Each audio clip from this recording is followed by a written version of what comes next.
Hello and welcome to the recipes that you can make with ChasePop cream soda.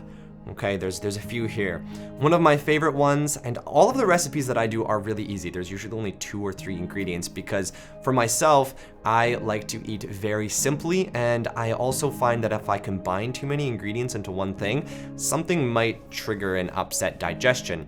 I also don't consume dairy, so one of these things for some of you you're really gonna love, okay? So obviously you could take ChasePop root beer and just throw normal ice cream in there and make a root beer float.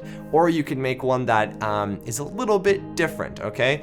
In my mid-20s to about 2 years ago, I was a vegan, and I learned how to make a lot of different things as a vegan. One of the things was ice cream, and it's not really that particularly hard. All you do is you get a can of coconut cream, blend that up in a high-powered blender a lot, and throw some ChasePop cream soda in there. Okay, so for 1 can, I'd use about 3 or 4 squirts, something like that.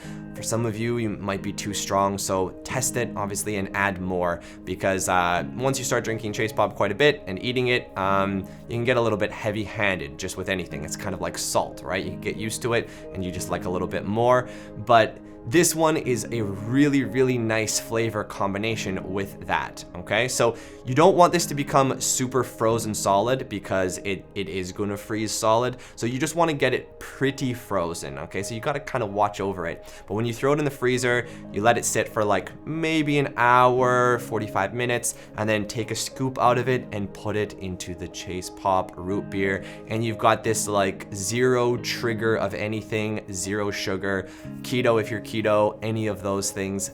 It really, really applies, and it's such a sweet treat with 0 guilt. So you can also take that exact same recipe, but in the high-powered blender, add some cocoa or raw cacao powder, okay?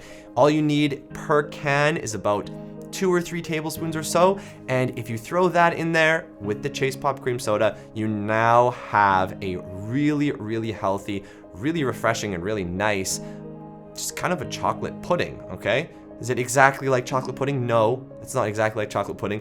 Everyone that tries a lot of the recipes that include stevia or include, you know, non-triggered based alternatives, like this doesn't taste like pudding. Think of it as something different. My favorite way to look at any of these recipes is to look at it as this is not the original thing. We're just using it as a reference point. It's not pudding at all. It has nothing to do with pudding. It is its own thing, but it is really good. Also, once again, it contains no sugar, is very, very low carb, and is going to hit those fixes that we like to have, but we're trying to transition to healthier eating.